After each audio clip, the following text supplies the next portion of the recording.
Entonces, yo he oído, no sé si al consejero o al director de educación autonómico, que la niña tenía el derecho fundamental, pero que el consejo escolar lo había prohibido y por lo tanto tenían que cambiarla de colegio.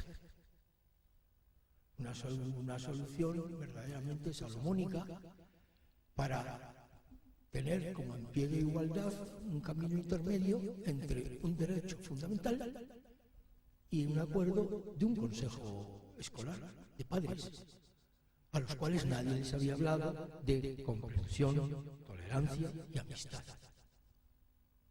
Se daba por bueno el consejo escolar. Y el derecho fundamental, que se vaya a otro sitio. Pero claro, es que también tenemos relaciones entre comunidades internas, nuestras nacionalidades. Y yo no sé si tenemos que tener tolerancia y amistad entre nacionales de África o de Asia o de España, y resulta que nosotros tenemos nacionales de unas nacionalidades y nos empezamos a hacer el boicot unos a otros y a ver cómo hundimos al del otro lado. Pues también a lo mejor esto de los derechos humanos, en nombre al menos de la universalidad de la raza humana, puede ayudarnos a tratar con nuestros pretendidos nacionalismos locales. Y se habla, por último, de una vida responsable en una sociedad libre. Los derechos humanos presuponen sociedades libres. Y aquellas sociedades donde no existen las necesarias libertades tienen que cumplir un cierto camino para adaptarse en sus reglas de juego los derechos humanos. Entonces, esto que es paz, tolerancia, igualdad de sexos, amistad entre los pueblos, grupos y personas de origen indígena, bueno, pues todo esto está también en los derechos humanos. No es solo filosofía, por lo tanto. No es solo una cosa de los valores, Max Scheler, los valores, o bien filosofía cartesiana, o bien escolástica medieval o aristotélica. No se trata de ver desde qué escuela de pensamiento uno aborda estos temas. Los derechos humanos están justificados y fundamentados por un sentir común de la humanidad que tiene detrás toda una historia que ha costado trabajo desarrollarla. ¿Dónde está el derecho de gentes? ¿Dónde está el derecho natural? Pero cuando la conciencia de unidad de la especie humana ha ido llevando a la necesidad de tomar medidas vinculantes y normativas, entonces entramos en el derecho internacional. Y ahí están definidos los derechos humanos con una serie de normas que van a misa. Los derechos humanos, por lo tanto, no son una idea general, adaptable a intereses de grupo o a historias de nuestros usos y costumbres. La educación en derechos humanos se ocupa de normas y orientaciones del derecho internacional de los derechos humanos como líneas de comportamiento en una sociedad democrática dada. No hay ningún área del derecho internacional que yo sepa donde el desarrollo casi explosivo de tratados y de normas y de multiplicación de activos jurídicos sea como la de los derechos humanos, el derecho internacional de los derechos humanos en la última parte del siglo XX. Entonces todo esto tendríamos que poder digerirlo.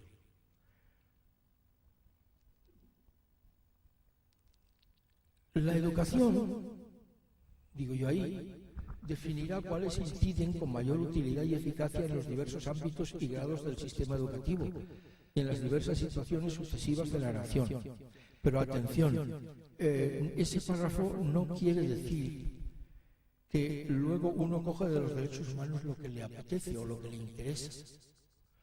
Los derechos humanos son universales, indivisibles, interdependientes y están relacionados entre sí. Esto lo dice un histórico acontecimiento, la Conferencia de Viena de 1993. Esta inseparabilidad de los derechos, de los económicos y de los civiles, está ahí, y no se trata de cortar con un cuchillo la parte de derechos humanos que se quiere. No, ahí lo que se quiere decir es que hay que poder diagnosticar en nuestra sociedad, en relación con esos derechos humanos integrales e indivisibles, de qué pie cojeamos nosotros aquí. Y entonces, esto es lo que explica que sea necesario hacer el diagnóstico de derechos humanos en una sociedad dada. Y también explica que las Naciones Unidas hayan recomendado que los Estados hagan su plan de derechos humanos, que quiere decir de qué pie cojeamos en este país y, por lo tanto, qué es lo que nos es urgente desarrollar para que la conciencia de tolerancia, de todo eso que acabamos de decir, se desarrolle aquí. Pues para terminar, creo que van a sobrar 2 minutos o 3, pero bueno, esto es un farde que uno se tira. El derecho internacional de los derechos humanos profundiza y destaca la exigencia de cuestiones como, y aquí viene no solo hay que ser buenos, y estamos contra la pena de muerte si es para nota, que es lo que yo a veces he tenido la impresión que son los derechos humanos, porque a la gente no se le ha enseñado otra cosa. También a la gente se le ha enseñado que los derechos humanos son una cosa importante, y en una asociación como la nuestra, pues hay llamadas telefónicas que dicen que mi vecino molesta mucho y hace mucho ruido, y voy a los derechos humanos para ver que me proteja. Porque estas cosas pasan porque la gente tiene en la cabeza muchas cosas muy particulares, y si las cosas como son nos enseñan, pues a veces hay deformaciones. Entonces, cuando hablamos de derechos humanos, no estamos hablando solo de esa generalidad. Estamos hablando de lucha contra las discriminaciones de la mujer, de las razas, de los extranjeros, de las personas con discapacidad, de las minorías. Estamos hablando de democracia real y participativa, de justicia nacional e internacional, de rechazo de violencia y de exclusión social, de búsqueda personal y colectiva de la paz, de condena de la corrupción política, económica, ambiental. Ambiental está de moda esta tarde. Ambiental y fiscal. Y en esta jornada, pues de lo que se trata, con esta pequeña introducción modesta, es de hacer un pequeño abanico de unas cuantas de esas cuestiones que están implicadas en los derechos humanos, para que todos tomemos conciencia clara de que los derechos humanos afectan a tantas cosas tan concretas. Y aquí lo que se tratará es de algunos ejemplos. No vamos a pretender agotar los temas de los derechos humanos en estas pequeñas ponencias de intervenciones breves que van a torturar un poco a los que intervienen, porque les hemos pedido que sean brevísimos.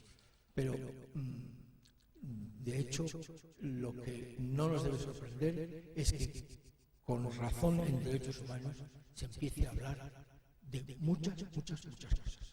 Y eso es un poco lo que nosotros hemos pretendido con estas jornadas.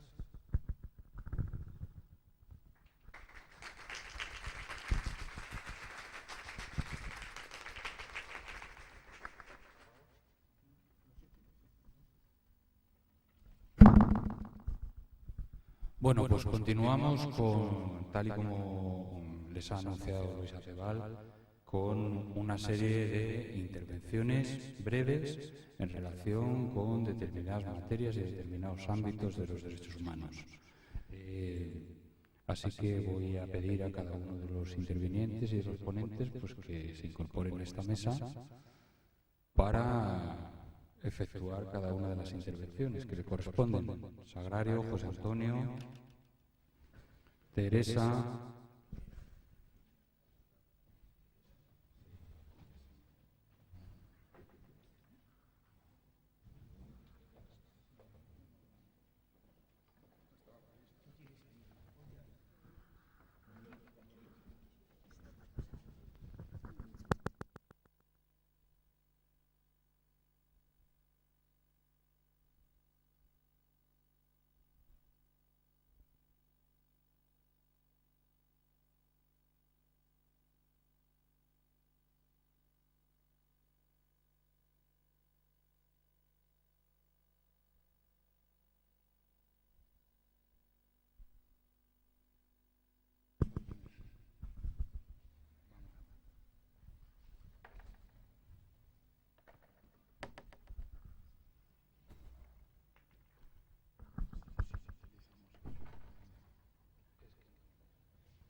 Bueno, pues comenzamos con la primera ponencia. La interviniente va a ser Teresa Aranguren, que es miembro de la Junta Directiva de la Asociación Pro Derechos Humanos de España y además es miembro del Consejo de Administración de Radio Televisión Española. Cuando quieras, Teresa, te paso el micrófono. Bueno, a lo mejor si me oyes. Buenas tardes y gracias por estar aquí a todos. Bueno, lo de ponencia es mucho decir. Son intervenciones, según nos han pedido, brevísimas, y lo que yo voy a hacer es más bien algunas reflexiones que al pensar sobre esto me han venido a la cabeza. Un poco de silvanadas, os aviso ya. En primer lugar, que cuando decimos derechos humanos o la Declaración Universal de los Derechos Humanos, a uno le viene inmediatamente a la mente la frase todos los hombres nacen iguales y libres. Y, por lógica, después uno piensa, pues eso es falso. Porque lo que no nacemos, desde luego, es ni libres ni iguales. Es lo que, digamos, la experiencia común que todos tenemos. Y de esto, pues, ¿qué? Segunda conclusión, que la Declaración Universal de los Derechos Humanos o toda la temática en relación con los derechos humanos no es, evidentemente, una constatación, un hecho, tampoco es una utopía, es, yo creo,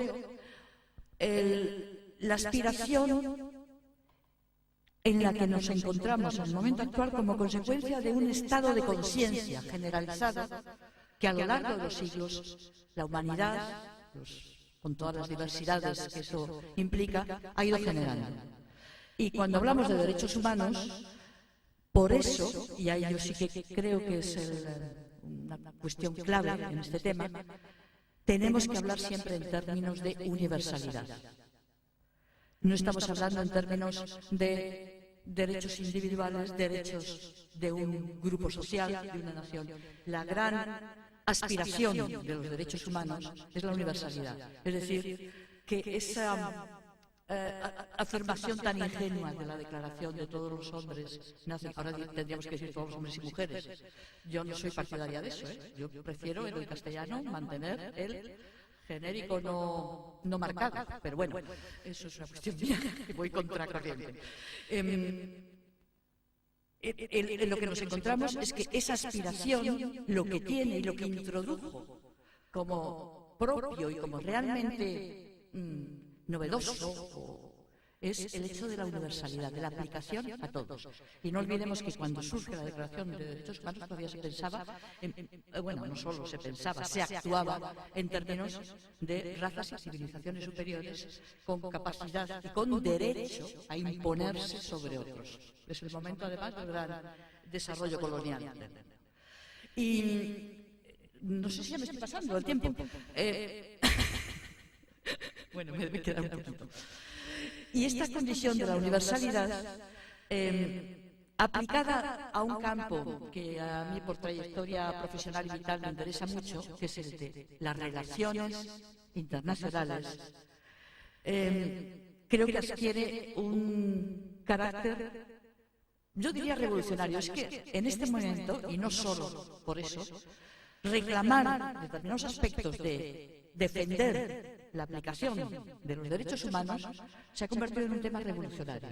Por ejemplo, el derecho a la educación o el derecho a una vida digna y a un trabajo que le permita a uno. Eso en estos momentos es revolucionario en nuestras sociedades. No hablo de las sociedades del tercer mundo. Es que yo tenía por aquí apuntado, por ejemplo, artículo 6, parte 3 del Pacto de los Derechos Económicos, Sociales y Culturales. Y tengo aquí puesto revolucionario. Los Estados partes en el presente pacto reconocen el derecho a trabajar, que comprende el derecho de toda persona a tener la oportunidad de ganarse la vida mediante un trabajo libremente escogido o aceptado, y tomarán medidas adecuadas para garantizar este derecho. Esta última frase, en este momento, en esta sociedad, en este país, en Europa, yo diría, es revolucionaria, luchar por esto.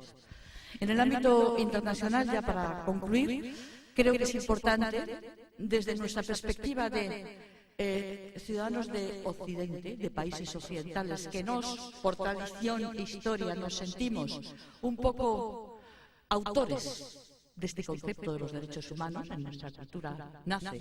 Y también nos podemos sentir como los mejor situados a la hora de aplicarlos.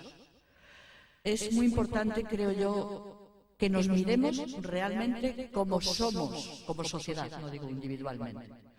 Y porque es muy fácil en términos de derechos humanos, por ejemplo, o de derechos del niño, denunciar, es muy fácil y muy evidente, porque es muy evidente denunciar el caso de los niños soldados de Sierra Leona. Es algo tan evidente pero no es tan evidente denunciar las detenciones de niños por niños palestinos que el ejército israelí lleva habitualmente, de niños de 8 años, 9 años, sin cargar. Eso no lo vemos tan fácil, o tan evidente. O si denunciamos y vemos claramente como una violación radical de los derechos humanos, una matanza llevada a cabo, por ejemplo, ahora mismo en el Congo o en Nigeria, tendríamos que tener la misma sensibilidad y la misma conciencia, en este caso, de responsabilidad como sociedad, en la denuncia de matanzas que diariamente llevan las intervenciones y los bombardeos estadounidenses en la zona fronteriza entre Pakistán y Afganistán, donde mueren civiles todos los días, pero no lo tenemos incluido en nuestro listado de, digamos, aberraciones que violan el concepto de derechos humanos, la utilización de los drones. Y creo que desde nuestra perspectiva de occidentales hay una tarea muy importante, educativa, que hay que hacer, que tenemos que romper esta especie de coraza de arrogancia y de superioridad moral que los hechos desmienten,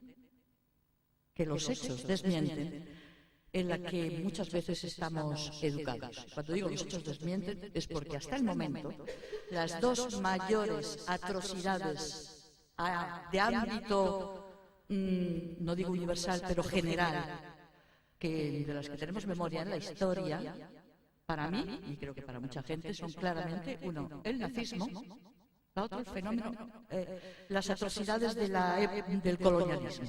Son los dos fenómenos sociales más atroces en nuestra historia, si queremos reciente, no nos remontamos a la Edad Media. Y son nuestros, occidentales. Y bueno, nada más que seguro que ya me he pasado.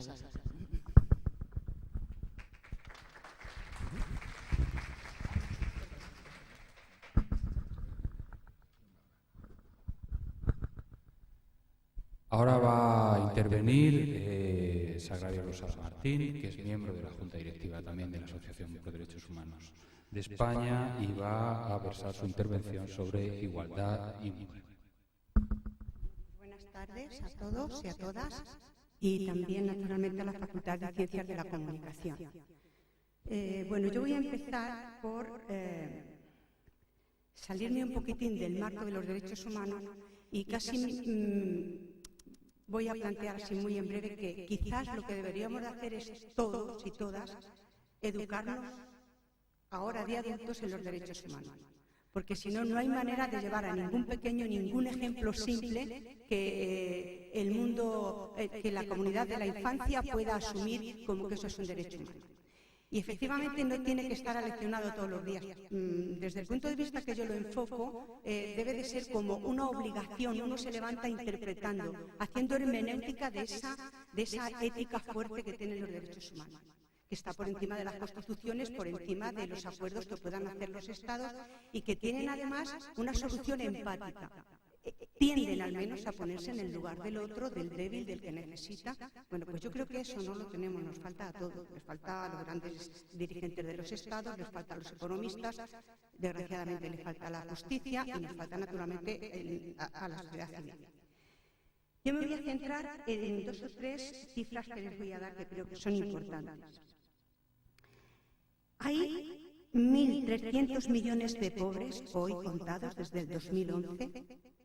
Y de estos millones de pobres, el 80% son mujeres, el 60% nunca han ido a la escuela y de ellas, las menores, de 14 años hacia abajo, no han ido a la escuela casi el 50%.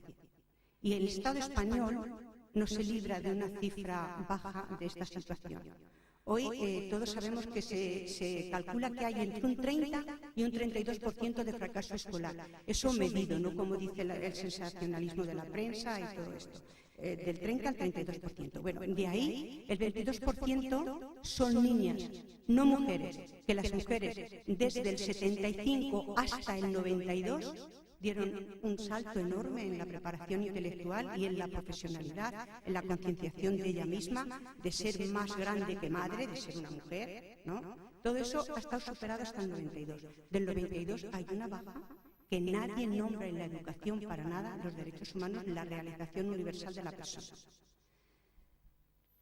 Pero, naturalmente, hay quien lo interpreta con una, digamos, una ética distinta. Hay quien se acoge más a una ética fuerte y hay quien, bueno, pues le da lo mismo. Por muy raro que nos parezca, Cataluña, Euskadi y Andalucía son las 3 comunidades autónomas que más compromiso tienen con sus consejerías de igualdad, con la infancia y con la coeducación. De tal manera que si hubiera que dar un balance de la comunidad autónoma de Andalucía, que en el tiempo de la transición el 80% de los andaluces eran analfabetos totales, hoy está en un 8 o 9% de analfabetos. Las comunidades autónomas más cerradas y que son totalmente hostiles a cambiar los modelos pedagógicos y también a traspasarlos por una ética de los derechos humanos, es Castilla-La Mancha, Castilla-León, algunas zonas de Asturias y, desgraciadamente, desde unos años a esta parte, la Comunidad Autónoma de Madrid. ¿Qué podríamos hacer? Yo interpreto, quizá es un poco fuerte, que hay que romper moldes del individualismo. Hay que romperlos para ganar a la persona. Y desde ahí hay que crear movimientos plurales, empáticos y de interpretación de las capacidades de cada persona. Por ejemplo, yo ayer estuve en un cumpleaños de unos pequeños, ya con esto voy a cerrar, que creo que se me acaba mi tiempo, ¿no? Bueno, estuve en un cumpleaños de unos pequeños que eran desde los 5 hasta los 9 años, ¿no? Y bueno, como teníamos esto, a mí se me ocurrió preguntarles qué pensaban ellos que eran los derechos humanos, ¿no? Entonces todos levantaban la mano, yo me lo sé, yo me quedé asombrada de la respuesta. Porque uno me dijo que era irse, que cuando había guerra los que van con el casco azul, eso me dijeron. Otros me dijeron que era ir a Manila, que ahora, ¿no? Que tienen ahora. Y una niña me dijo que era que los chicos y las chicas fuesen iguales. Entonces, bueno, yo cierro aquí, creo que no es necesario decir más, y yo creo en eso, que debemos de empezar a concienciarnos todos y a tenerlo como una ética por encima de cualquier Estado y de cualquier Constitución. Muchísimas gracias.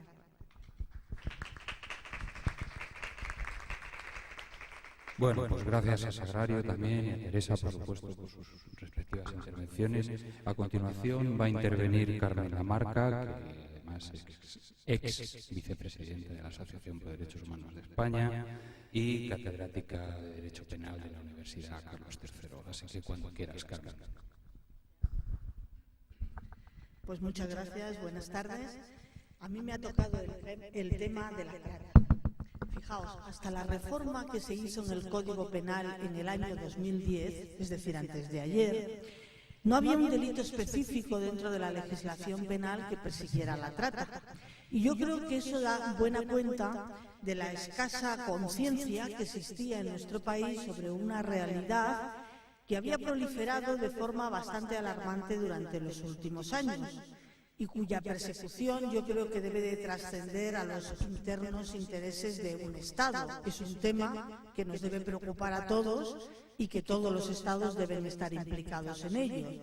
La trata es un problema internacional, transnacional, en el que habitualmente además se ven involucrados muchos países, desde el primer país donde se capta a las víctimas a los países por los que se va pasando y finalmente al país de destino donde se explota a las personas laboral o sexualmente. Es cierto que la explotación sexual forzada, la prostitución, por ejemplo, la dedicación a la prostitución o el tráfico ilegal de inmigrantes, que es también una conducta que está hoy muy habitual, sí que estaban contemplados dentro de la legislación penal, si se perseguía ese tipo de conductas. Pero yo creo que faltaba un tipo más específico, como este que ahora existe en la legislación, el artículo 177 bis, que tratara este fenómeno de la captación, del traslado, de una manera más global y que además se diera cumplimiento a las normas internacionales que, como antes ha expuesto Luis, no están ahí de mero adorno, sino que hay que cumplirlas. Y entre ellas destaca, por ejemplo, el Protocolo de Palermo sobre la trata, que fue adoptado además en el marco de la Convención de la Organización de Naciones Unidas sobre Delincuencia Transnacional, la decisión marco del Consejo de la Unión Europea de 2002, que precisamente es la que da lugar a que el Código Penal por fin se decida a incluir este delito, que hoy además ha sido sustituida, esa decisión, por la Directiva 36 de 2011 del Parlamento Europeo. La verdad es que para los que ya tenemos cierta edad, la trata va inevitablemente unida a una expresión que recordaréis todos, la famosa trata de blancas. Cuando yo era pequeña siempre se hablaba expresamente de esta expresión.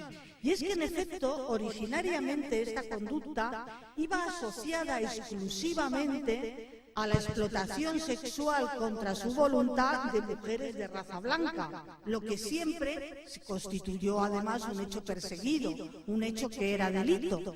Mientras que la captación, el traslado y el destino a esa explotación o a cualquier otro fin de mujeres de raza negra se destinaba a la esclavitud. Y sabemos que durante mucho tiempo la esclavitud fue una actividad que estaba permitida, es decir, que no constituía delito o que estaba al menos tolerada. Por eso esa diferencia y por eso se hablaba solo de trata de blancas, porque solo en ese caso se consideraba, curiosamente, un hecho delictivo. En la actualidad, obviamente, como no puede ser de otro modo, prohibida expresamente la esclavitud, se ha producido una universalización de la protección penal. Decía antes Teresa y tenía razón, los derechos humanos sobre todo lo que tienen que tener es vocación de universalización, porque yo creo que el primero de los derechos precisamente es el derecho a la igualdad, que es la base de todos los demás derechos. Ahora cualquier persona, y ya digo persona, puede ser víctima de este delito y además se ha producido también una ampliación de los fines que se puede considerar como que son trata de personas. Hoy por hoy no hay distinción de raza, blancos, negros, amarillos, no hay distinción de edad, personas niñas, adolescentes, niños, adultos o de sexo. E incluso, que yo creo que este es precisamente el gran problema de los derechos humanos en la actualidad, nacionales y extranjeros. Porque los extranjeros son hoy por hoy las personas que están excluidas, la mayoría de las ocasiones, del goce de esos derechos fundamentales en la mayoría de los países. En 1789, efectivamente, para que te aplicaran la Declaración de Derechos del Hombre, tenías que ser hombre, por supuesto, pero además también francés, naturalmente, y de cierto grado económico y social. Es decir, no era para nada una declaración universal de derechos en absoluto, sino que poco a poco se fue conquistando y se fue ampliando el elenco de sujetos que podían estar bajo esa protección. Y hoy por hoy la asignatura pendiente que tenemos es la de integrar también a los extranjeros. La trata afecta, por tanto, a todos